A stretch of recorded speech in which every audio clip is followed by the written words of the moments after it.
of Adoption in Focus, we will be hearing from Anna Sharkey, the CEO of Adoption Focus. Anna talks about what drove her to become the CEO of an outstanding adoption agency and her advice for anyone considering adoption. So, without further ado, Anna, it's lovely to have you here. Hello. Hi, thanks for having me. It's really good to be part of this. It's a pleasure, Anna. To kick us off, could you tell us all a little bit about yourself? Yeah, okay. I can do that, and I will speak far too long. But yes, I'm Anna Sharkey. I'm the CEO at Adoption Focus Family Society, with also responsibility for Triangle Project. And I've been involved since we started in 2009. So as we get to the end of 2023 and going into next year, we'll be celebrating 15 years of the organisation, which is absolutely fantastic. And prior to that, I worked in the voluntary sector. I was the head of family placement service at Father Hudson Society. And going back before then, I've worked in local authorities as well, specialising in adoption and fostering work since 1988, having qualified in 1984, at which point we were generic social workers, which meant that we had caseloads that reflected every type of service user for whom local authorities have responsibility. So that was from newborn to very old people and everything in between. And I spent a lot of time in court with naughty boys who were up to no good, but was really good fun. And I came into adoption work and social work generally because I grew up in a family which fostered and adopted. And my parents started fostering at the end of the 1960s. And in fact, I met a friend recently who I hadn't seen for 30 years, who said, well, of course, there was an inevitability about what you were going to be. Your house was always so full and so busy, and it was always everybody else's children. And that never changed. So the children that my parents started with fostering were pre-adoption babies, and we used to have 2 or 3 at a time. So I am an absolute expert bottle feeder, baby bather, and nappy changer. And then as adoption changed and the children who were available for adoption became a different cohort of children, we then had children who had more complex needs. So children with disabilities, children who'd experienced abuse, children who had been exposed to drugs and alcohol pre-birth. And that also meant that the parents we were dealing with were also quite different. So we were very used to a whole range of different people and different circumstances. And we're always brought up on the basis that these things can happen to absolutely anybody. And nobody is better than anyone else, but nor is anyone worse than anyone else. And what we have to do is just help people through. And the other thing my mum always said, and will still say, in terms of the babies particularly, but also the really little people we were looking after, you get one go at a childhood. And if for whatever reason the parents who have those children can't look after them, then it's the responsibility of other adults to make sure that there are other people who can give them that childhood that every child needs, which is one where they feel loved, secure, and stable. Oh, thank you, Anna. I think, and to your mum, really inspiring. Oh, absolutely. Words there. Yeah. And she actually, I mean, the other things that happened from that were, she kept in contact with some of the mums. And we also, and there's a photo album in her home which has got the photos of the almost 60 babies that were cared for. So it was a long time, and so many different things going on. So yeah, it was a very interesting time, to say the least. And I say we adopted as well because I have a younger sister who was one of the babies who stayed. Right. And she is my younger sister. I was 11 when she came to stay with us, and she came for 48 hours. And 5 years later, she was still in our family. And at Wow. that point, my parents adopted her. And then very recently, I was in hospital with my mum, who is unwell.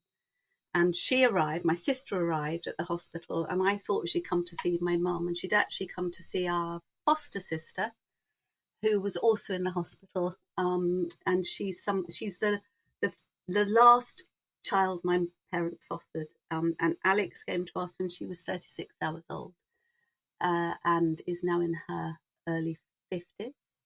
And she was placed as a child with Down syndrome for as long as she needed a placement, which meant actually when my mum was 85 and needed some care herself, that we needed to make other arrangements for her continuing care. But she's still very much part of the family as well, and was very excited that we'd all turned up in hospital to see her. So it was Oh, an wow. interesting time. Yeah. So I guess really from personal and professional, you've seen a lot of changes in the adoption world and the adoption sector. But for those listening at home, Anna, would you be able to explain what does the voluntary adoption sector look like? And what is Yeah. the difference?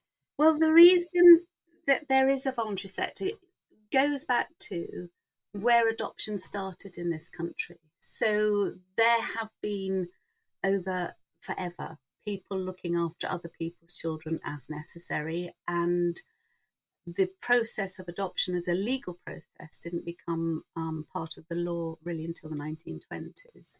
And at that time, adoption was predominantly done by the voluntary sector. So it was church and other organisations who were involved in doing that. And they were what were known as third-party adoptions, where if a doctor who may know that somebody was pregnant and it wasn't a pregnancy that they felt they could continue to care for the child because of the circumstances they were in at the time, that doctor may also well have known a family where they were experiencing infertility and could have made a really nice connection for them.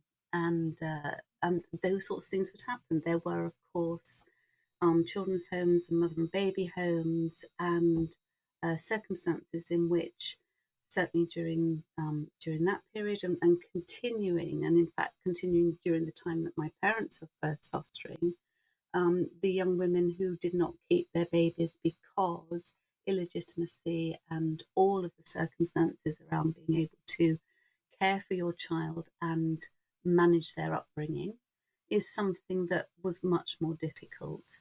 Although I would say there would also have been people within that situation who may have felt it really was absolutely the right decision. And when things started to change legally is the really big change was the 1976 Adoption Act. One was that's when if a child had been with foster carers for a period of time, it was suggested that foster carers could become the permanent parents for the child and adopt, which is actually my sister's experience was that she was placed with us as foster carers. By the time the 1976 Act was being fully implemented, she was of an age where she had been with us by then on her 48-hour placement for 5 years, and the adoption went through on that basis, which was a really positive thing for us and for her.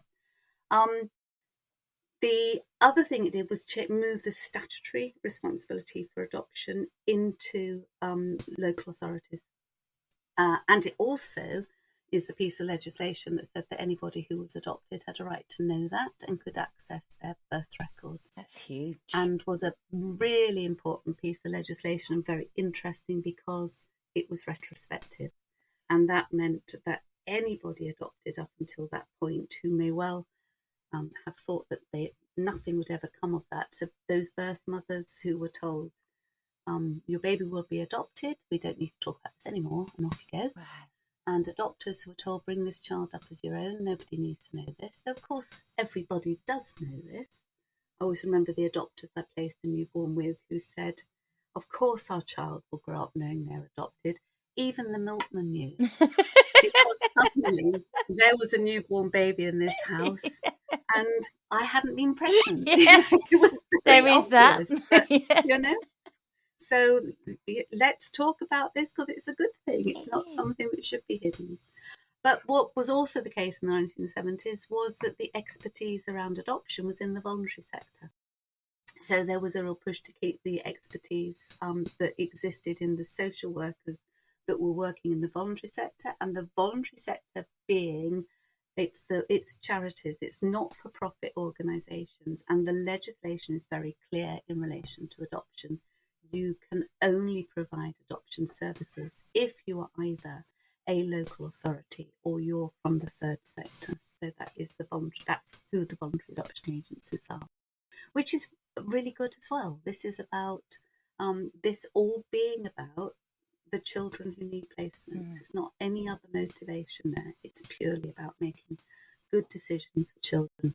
So the voluntary sector was continue to be involved in providing, but how we work as a sector is we work with the adopters.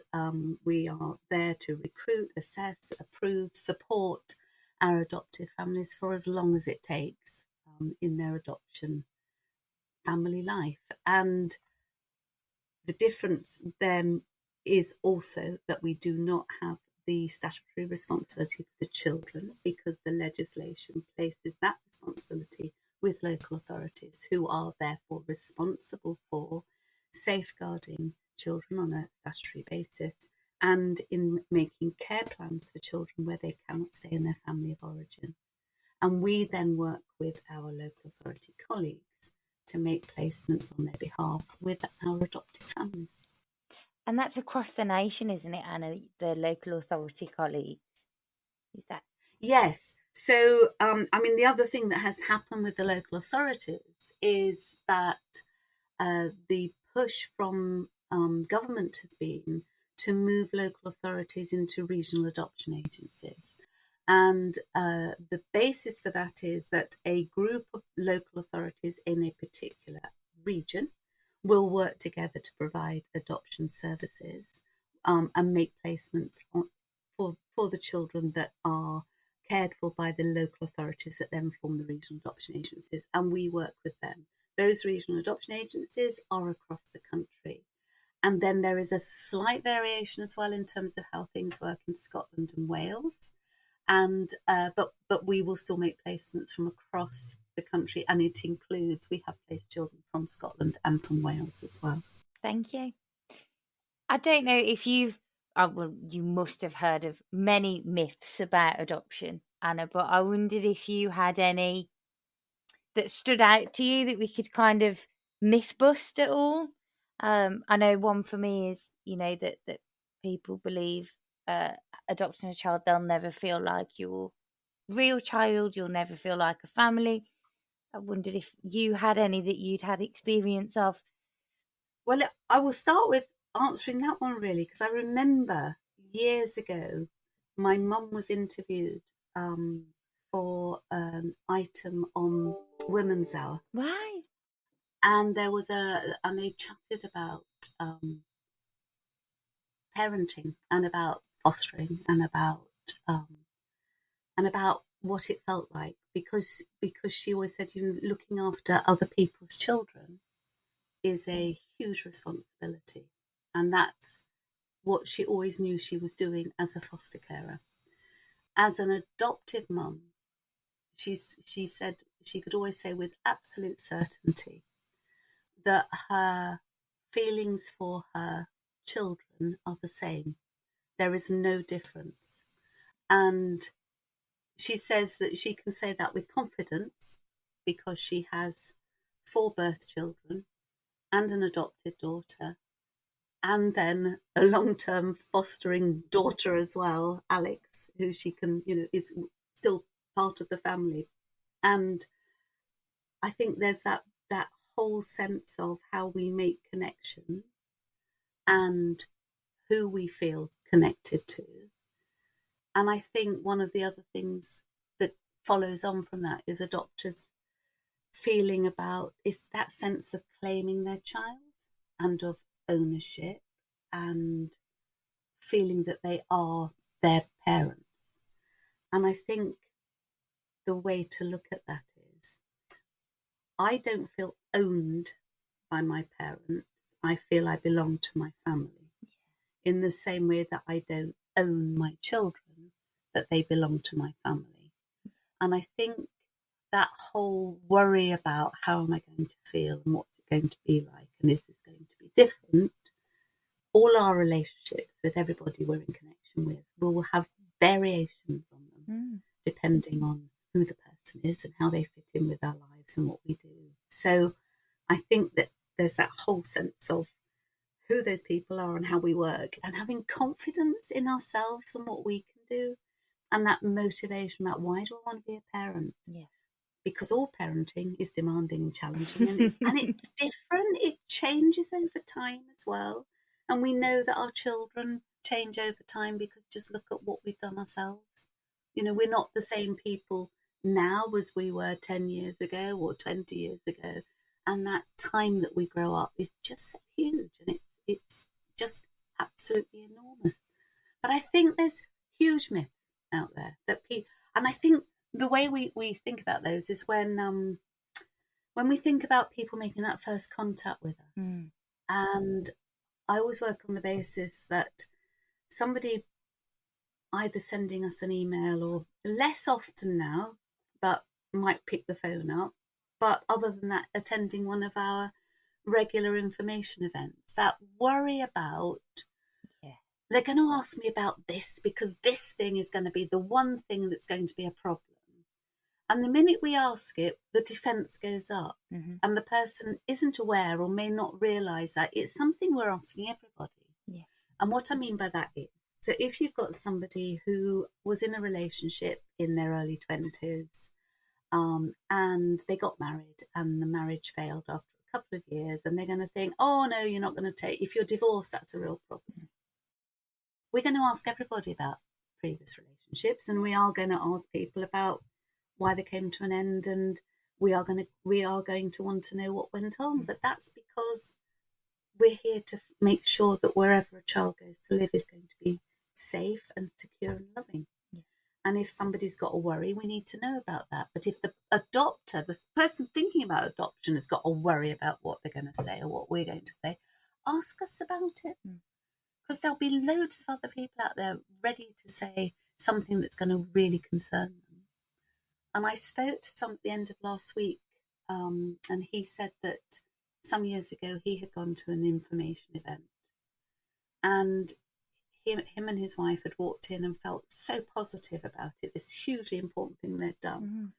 And the first person that said the first thing that was said to them by the person leading it was, these children are really difficult. Oh, wow. This is really challenging. It's not for the faint-hearted.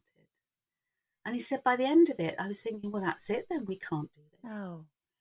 And that is so unhelpful, because there will always be somebody who is always going to be so awful. They're children. And I think that's the bigger one. You know, people do all their own bit about you've got to be in a house that's this size, you've got to earn this amount of money, you've got to be in there. We're going to ask you about all of that stuff, but we want to know why you think that's as good as it can be for the child who's going to come and live with you, because you've got to be in a very stable, secure place where you can actually get on with being a parent. The rest of it about who these children are and what they're doing, and we'll take you every step of the way to get to the point where you know that you really can do this. And that's the important bit. And you'll do that with them, Leigh. That's what you'll do. You will make them feel, because it is that confidence thing. And people don't have confidence in their own skills. And actually, anyone who thinks they've got all the answers as a parent has not ever been a parent, because there's not a parent out there who has got all the answers. They're just different. And it goes back to, doesn't it, that actually at the end of it all, what we want to do is make that sense of belonging. That child belongs with those parents and that family belongs as those parents. That's so important, isn't it? And you can't make people do that. You either want to. It's that whole bit about, what I think one of the things I really look for, because I'm the agency decision maker. So that means I'm the person who ends up with the report that's written about an adopter or an adoptive couple or an adoptive family, about why they should be approved as suitable to adopt. And the absolute core thing about that is, so why do you want to be a parent? What sort of family do you think you're going to be? And why do you want to? And I'll keep coming back to, why do you want to do Important. this? Because, yeah, so it's so crucial. Why do you want to do this? And it's one of those things that all parents should ask themselves, because it is such a huge step to take, and it has lifelong implications for every single person who's involved in that decision to become a parent. However you become a parent, it has lifelong implications for everybody. And so that end of a week where you've been in the middle of feeling really stressed because your little person isn't going to bed at night, and then was up very early, and you were thinking, this is really hard going. You have to think, yep, I wanted to do this. This is what I wanted. This, I knew it was going to be like this, because I had some preparation to help me to think about what it was going to be like. And I still want to do it, because I still want to be a parent, and I want to have that responsibility for someone else's life, so I can make things better and give them the childhood that everybody needs. Just one other myth that I've heard, and a lot of people say actually, is that as a solo prospective adopter, you'll be judged differently, or it will be even harder. And that's not to say there aren't challenges of single parenting. I'm sure I gave my mum many growing up, but I think there's a real worry for some solo prospective adopters that goes against them in the adoption process. Yeah, I know there is that worry, and there shouldn't be. But I think that one of the things that is, I'll go back to the comment I made just before, which is, people worry about a question we're asking, but we're asking everybody. And the one that solo adopters worry about is when we talk about a support network. Yeah. But we ask everybody about a support network, because as a parent, you're going to need people to support you in your parenting. You're not going to be absolutely on your own doing this. So when we ask the question, we're not just singling out the solo carers in this line of questioning, we're asking everybody. And one of the things we do, and I think works really well for people, is encourage family and friends to attend training groups with us and support each other, because it's about what really helps people. And people have different ways of working with their close friends and relations. But it really is thinking about who is there. It's those, what we want to know is, on the day that you go back to work at the end of your parental leave, and at the end of that week, the school phones and says, your child has been sick in the classroom this afternoon, you're going to Yeah. come and collect them. Yeah. It's okay. I'm 40 minutes away. I'm going, but there's someone I can phone who can be there within 10 minutes. Is that okay? And it's this person, and this is who it's going to be. But also that your person at work, you can phone your person at work and say, I'm really sorry, my child's been sick and I've got to go and do this. Or your child has been with you for 2 or 3 years, and then they're moving schools, or they've got a new teacher at school, and they're really, really anxious about it. So you've gone back to, I actually need to come into work a bit later in the morning, because I need to settle my child into class. And I haven't got anyone to share that with. But I might, there might be my best friend up the road, or my sister, or my mum, or my brother, or whoever it is, who might just be able to come and do that. Because 3 years into placement, all of those people who said they were going to be my marvellous support network will also then turn up when the chips are down and come up with the goods, which is, yes, of course I'll take your child to school, because that's what we do. And that's what we're asking for. It's just making sure that you've got all those other things in place. And I just remember when my children were little, and I did used to think when I was doing baths at night or whatever, thank God there's someone else downstairs making the lunch boxes. And how do those single parents, they do this, they get the kids into bed, and they're also doing the up and down the stairs, because at least one of them's not settling down, and you're doing that. And you've still got to get the lunchbox done, or the school uniform ironed, or whatever. So it's just that. That's the difference. It's the practicalities, and it's making sure people have thought about it. It doesn't mean you can't, and we're not being difficult about asking those questions. But wouldn't it be brilliant if you just got all the answers as well? Which is, yes, of course I've got all these people around me, and they are going to help me, because we're in this together. I'm not going to just be on my own. But I'm going to be a great parent as a single parent, because I am. But I know I'm going to have these other people around me, and that's just fabulous. Absolutely. Thank you, Anna. So what piece of advice would you give to someone who is thinking about adoption? Talk to us about it. Just talk to us about it, and have that conversation, and just find out. There's so much noise out there about adoption. Masses. It can feel really, really overwhelming. And there will be loads of advice, even when you didn't want it, from people saying all sorts of things to you that can also completely throw you from time to time. That you'll just feel dented by it. You'll just feel, a pushback, and people will tell you all the reasons why you can't, and all the reasons why perhaps you shouldn't, and go back to the motivation bit and think, I really want to do this. I'm going to be really good at this, and I can do this because, but then I'm really worried about how I'm going to get through it. So who am I going to talk to? Well, talk to the people who actually know, which is us, because we do this all the time. It's what we do day in, day out, with amazing people, all of whom started off by thinking, there's all these reasons why we can't do it. It's going to be really frightening. I don't want to ask something really silly, because then they'll turn me down before I've even started, because I've asked the one thing I should never have asked. Just talk to us about it. And, we really are the experts.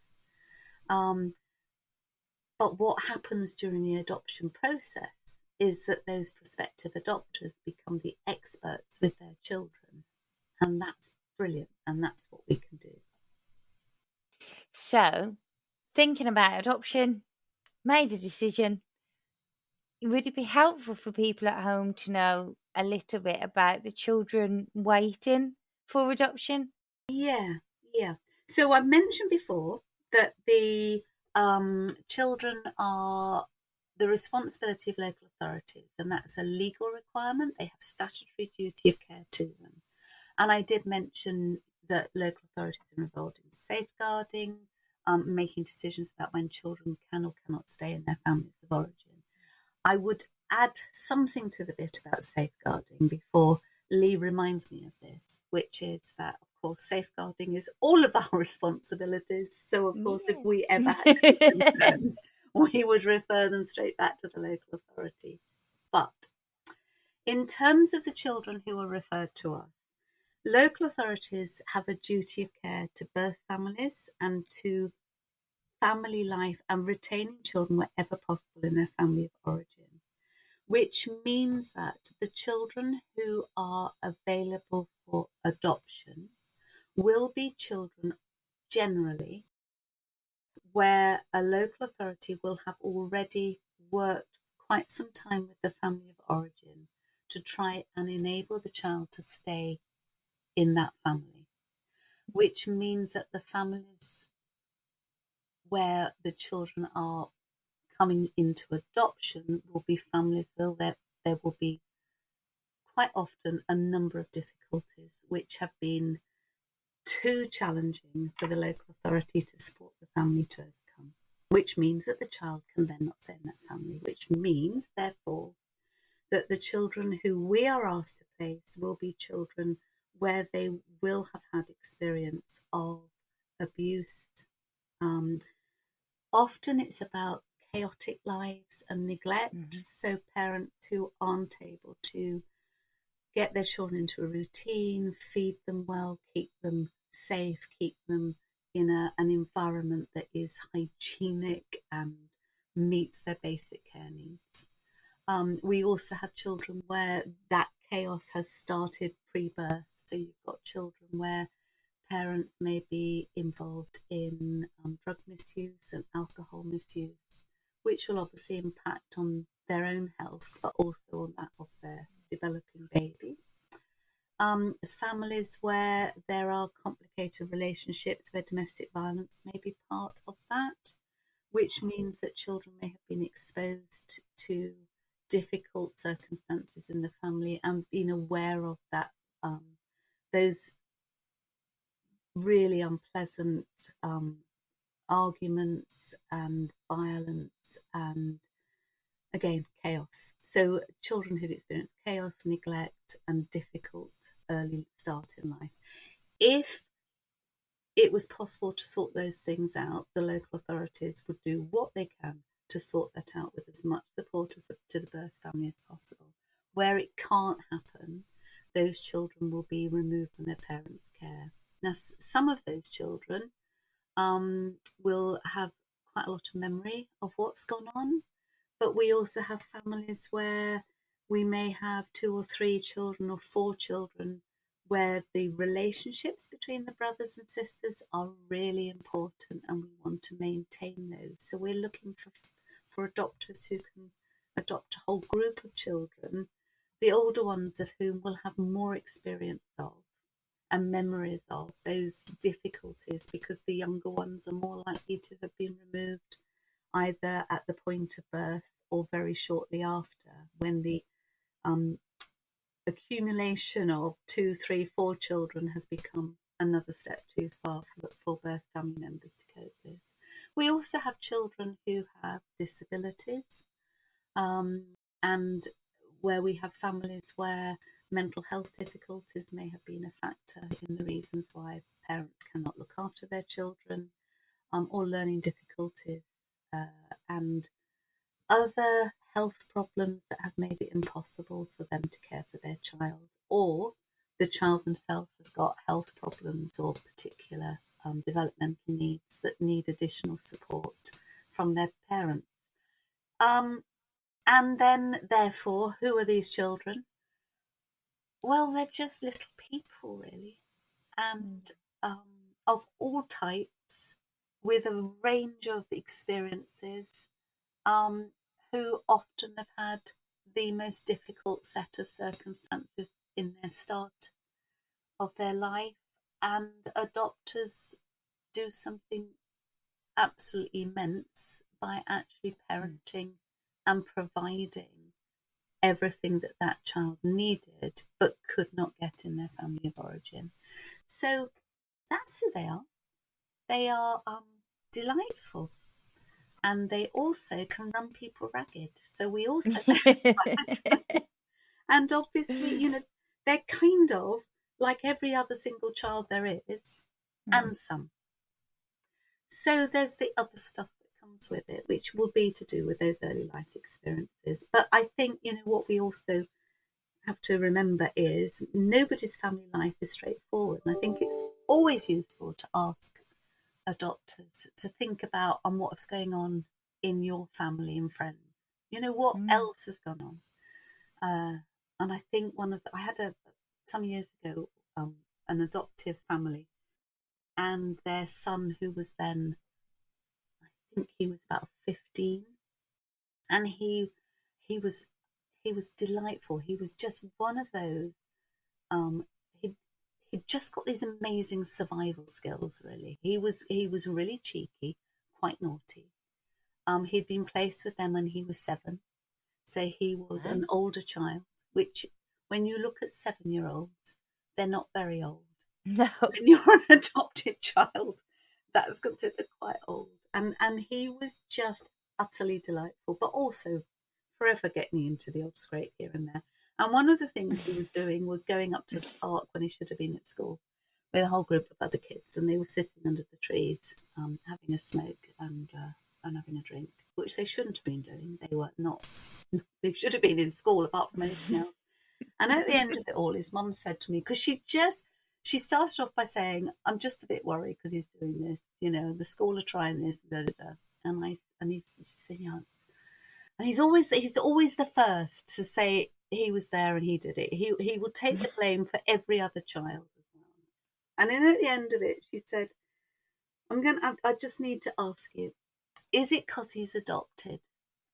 And I said, "You know all those other kids he's hanging out with at the park?" She said, "Yeah." I said, "Well, are they all adopted as well?" She said, "No." I said, "Well, there you are then. It's just what he's doing at the moment. It's just what and he is now a dad himself.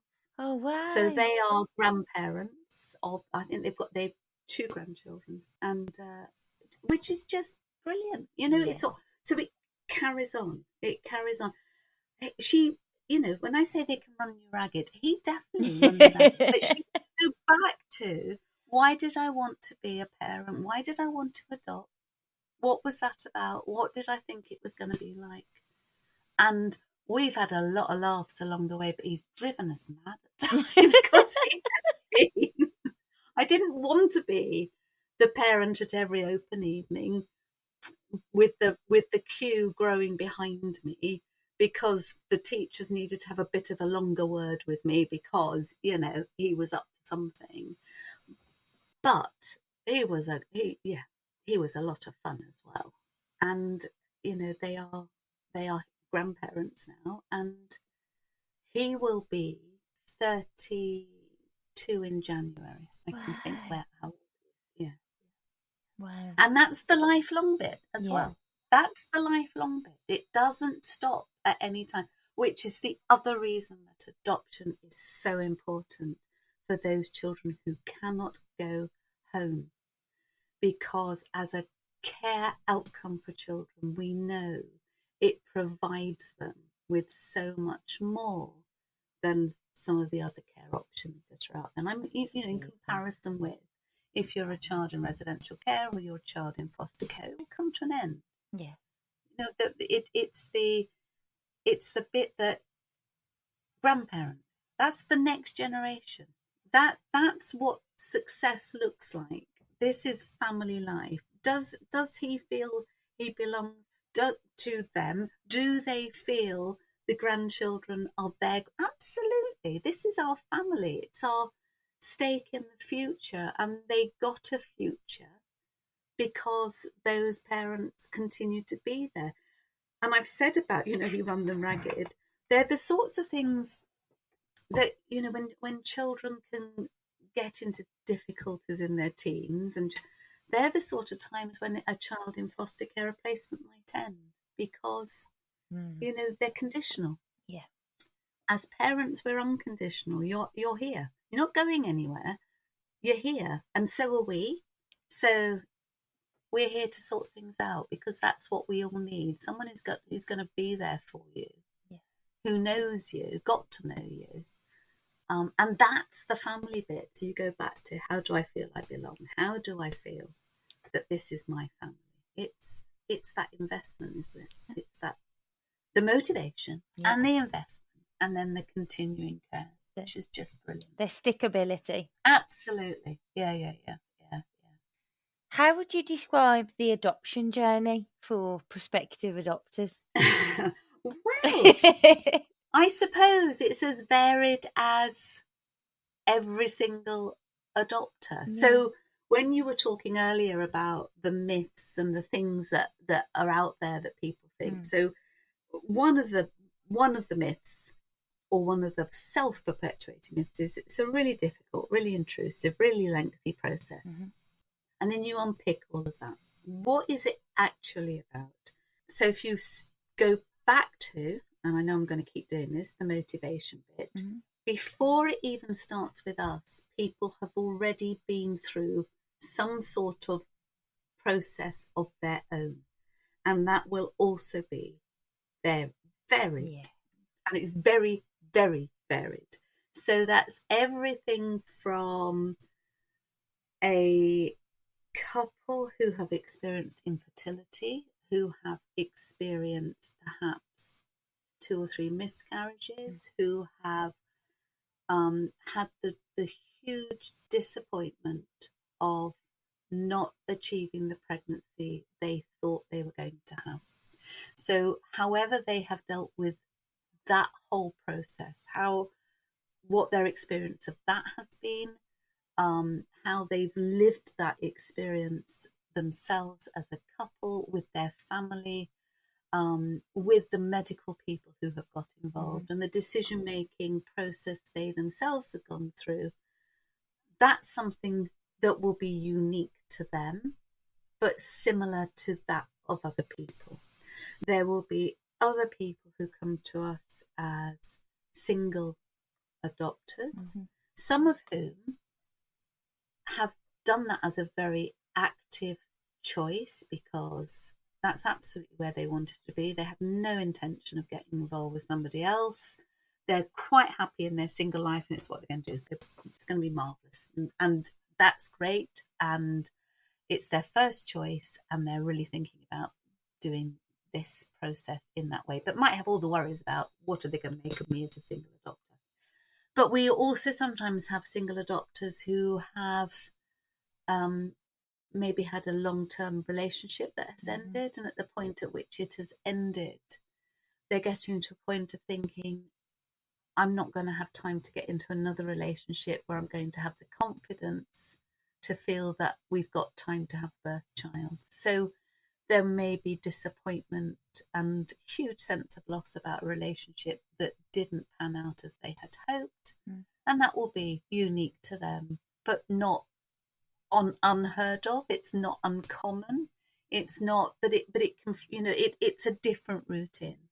We have people who make a very definite first choice, and for some people, they will be doing that on the basis of very strongly held views around population and about not wanting to add to the global population in the knowledge that there are children who need a family and they could do that, and they definitely want to parent in that route. So that's a different route.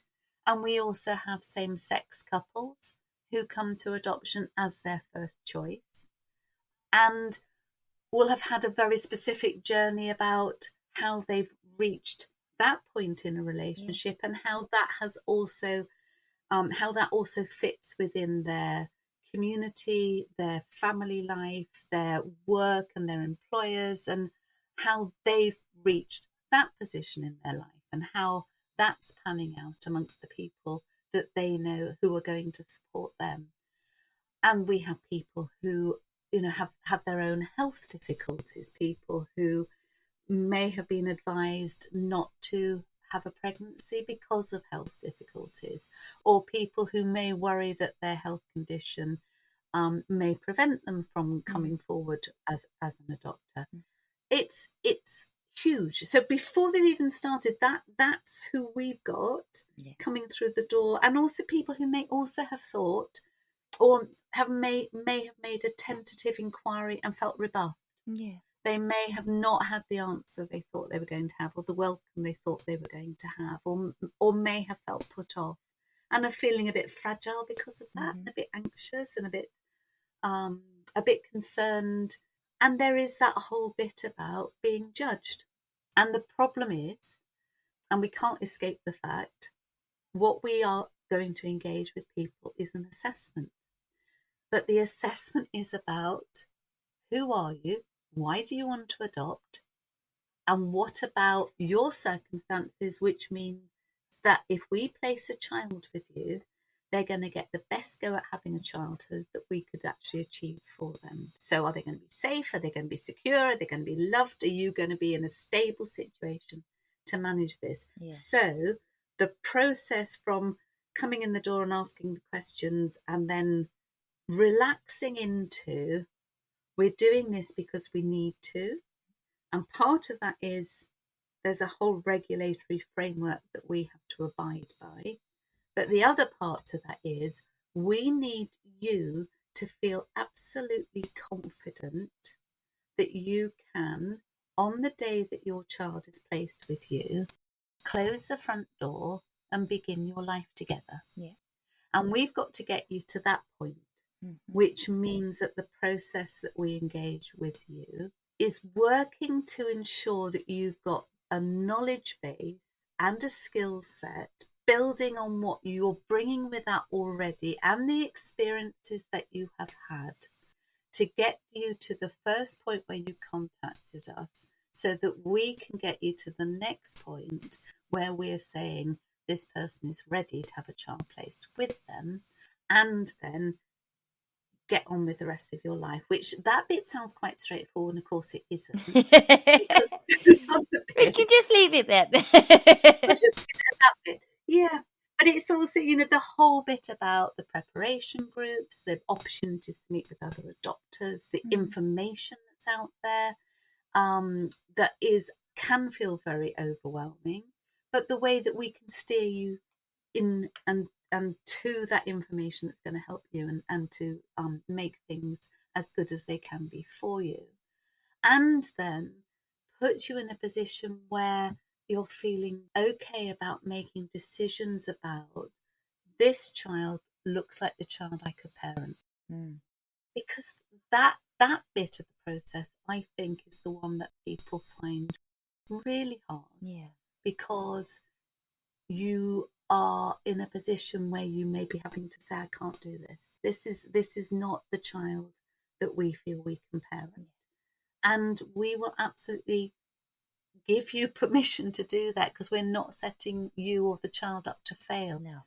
We're here to help you to get into the position where you absolutely have that confidence, and then have confidence in the decisions you're making about the child being placed. Not that we then, that bit we said just before, that next bit, easy bit called the rest of your life. The support and the continuing input as and if and when people need that is there, because it's a point in time that we get involved with people, and then that point in time is then a forever point in time. So that's a huge undertaking. Thanks, Anna. Last question, and I think you've touched on many throughout our time chatting, but in your opinion, with all of your experience and everything that you've seen, heard, been a part of, what are the biggest rewards for adoptive parents, do you think?